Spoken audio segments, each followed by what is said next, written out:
Go Chicago. Welcome back to the channel. On the Go Chicago, where we talk all things Chicago sports and sports in general. You already know who it is. It's your boy Might Be back to talk some more Chicago Bulls. Another video of NBA draft prospect. This is my fourth NBA draft prospect. I did a video on Jaden Hardy, EJ Liddell, Tari Eason. Now this prospect I got today. Like I said before, my favorite prospect right now to this day is EJ Liddell. Number two is Tari Eason, but this guy I got right now is making a really good case of overcoming Tari Eason at number two. Before I get into this prospect, I just want to thank everybody who's been tuning in to the video, giving me feedback. I greatly appreciate everybody who reached out to me, everybody who I worked with so far. This is something that I started off just as a getaway, just to talk sports. You know, I love sports. I'm not gonna sit here and say I'm the best at sports, but I try to make the best content for you guys to tune in and watch. And I just want to say I'm greatly appreciated. We're slowly growing, and that's all I can ask for. You know, that it's people out there that's been tuning in to the channel. So I want to say I appreciate every last one of you guys. Let's get into the prospect. If you haven't noticed, the prospect that I've really been scouting, it's guys that's versatile, that can play multiple positions, that can guard multiple positions. That's the type of guy I believe the Bulls should look into, taking with that 18th pick. I know a few people ask me, Mike, where's Mark Williams? How come you haven't did anything on Mark Williams? I like Mark Williams. I don't think he's gonna fall out the lottery. If he do fall out the lottery, then I'm okay with the Bulls taking him. But I just think that he's a really good five who could play that five position. So I'm cool with that. That's one player I'm cool with the Bulls taking, because he bring a lot on the defensive end. But I think outside of Mark Williams, I kind of like versatility. So that's the guys who I've been watching and writing down, and luckily I came across this guy. I think I was listening to a CAGO podcast, and they were talking about him. I'm like, oh, okay, I didn't really hear about this guy. Then I like what they were saying, so I went out and watched, did my own research about the kid, and found out he can play multiple positions. He's a really good player. I think he'd be a hell of a player.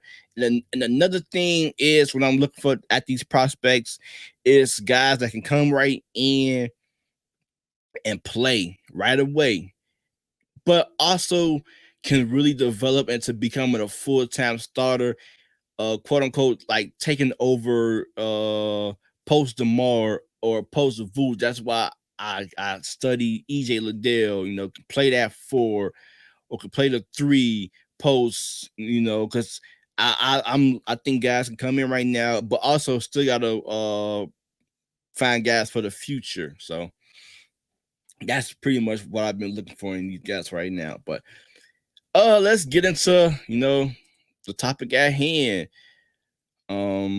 Draft prospect number 4, Jalen Williams Jr. from Santa Clara. First off, let's get into stats. Like I said, it's a 3-year college player, so that means he's a junior. 6'6", 195 pounds. Freshman year, played in 33 games, started in 23, 25 minutes, 43% from the field, 35% from the three-point line. 76 from the free throw line, 2.8 rebounds, almost 2 assists, 7.7 points per game.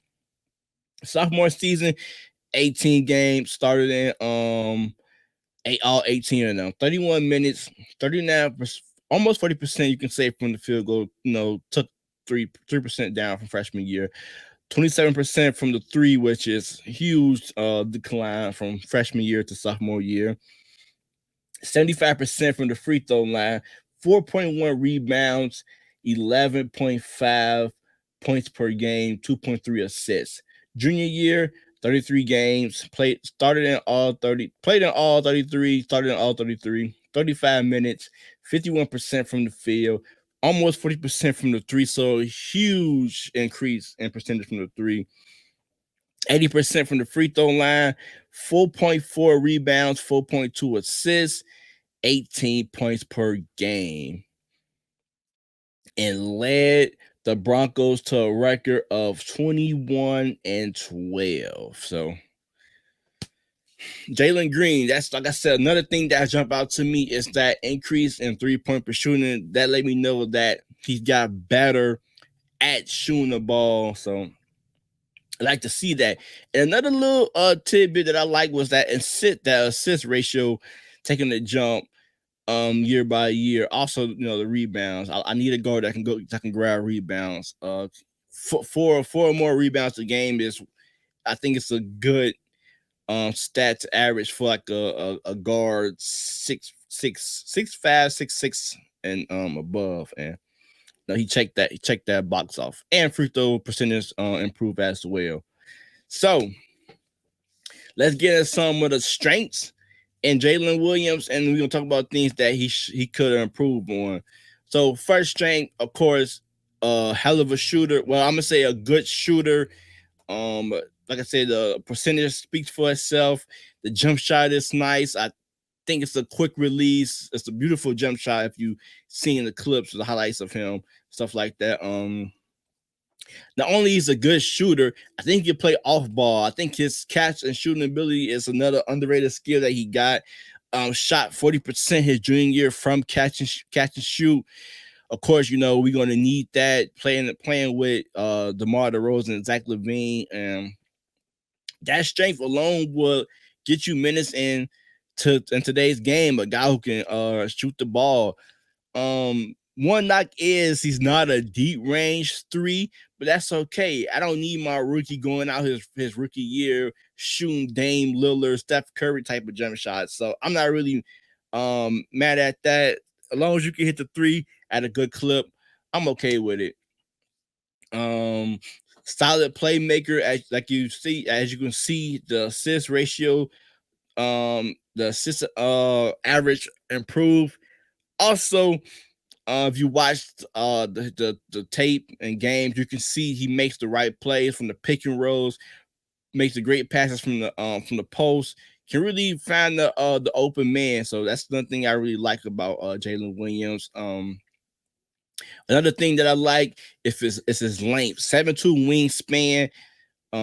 A guy like that can really use his length to an advantage. Like as if you watch the tape, he can frustrate the defenders with his length, knock the ball out, can use that for help defense, to a great help defender. Something he could improve on is his overall defense, but you can see his length, the tools is there. And I'm not gonna say he's a bad defender because when I watched the tape, I seen him engage on the defensive end. So I'm gonna put him in the category like I feel like he used all his energy on the offensive end, so he kind of took a back seat on the defensive end. So if if he drafted by the Bulls, I think you would probably see his defense even be better because he's not going to be asked to carry the load on the offensive end. So he can probably focus on playing defense along with knocking down shots. And like I said, you get that two-way label on your name, you're going to get paid in the NBA. So that's the things that I like about Jalen Williams. All right, so another thing that I feel like he can improve on is his ISO game. I believe he can become a better ISO game.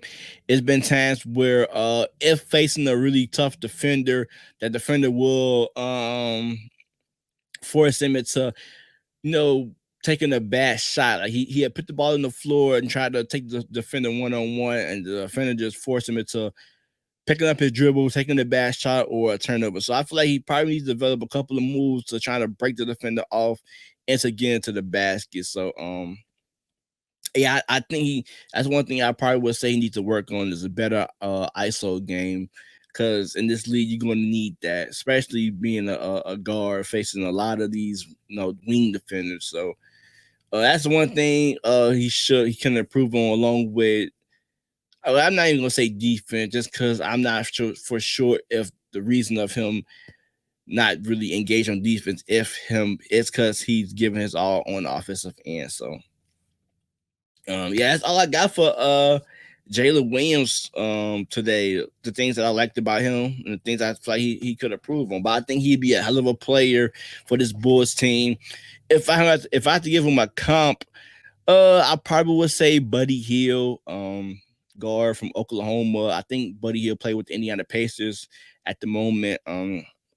Buddy Hield came out as a hell of a shooter, great scorer, which I see Jalen Williams being that if given the minutes. I think he come in, knock down shots, be a great catch and shoot. But I do think his defensive tools is better than Buddy Hield was coming into this league. So I think he'd be a better player than Buddy Hield. And also a guy who can really come in, learn from DeMar DeRozan, potentially take over that three position post DeMar DeRozan when DeMar DeRozan rather hang it up or decide maybe he want to go finish his career off elsewhere. So I think Jalen Williams can be a great player. So yeah, I love this Jalen Williams kid. It's a lot of guys that I love, and I don't know who I want the Bulls to take, but like I said, my number one is probably EJ Liddell. Number two, I probably have to. I think Jalen Williams moved in my number two. I think he hopped over Tyree Easton, and Tyree Easton my number three at right now. So, and we still like a few weeks away from the draft. This list may change next week, so never know with me. So yeah, that's all I got for you guys today. Like I said, I appreciate everybody who tuned into these videos. Make sure you tell a friend. And don't forget to kindly drop that subscribe button and tune in to all Chicago Bulls, all Chicago Bears content. Next up, I probably got for you guys on Wednesday. Don't forget another episode of The Quick Hitter will be releasing, so stay tuned for that. And you guys have a blessed day, man. Stay safe. It's your boy Mike B on the Go Chicago. Signing out.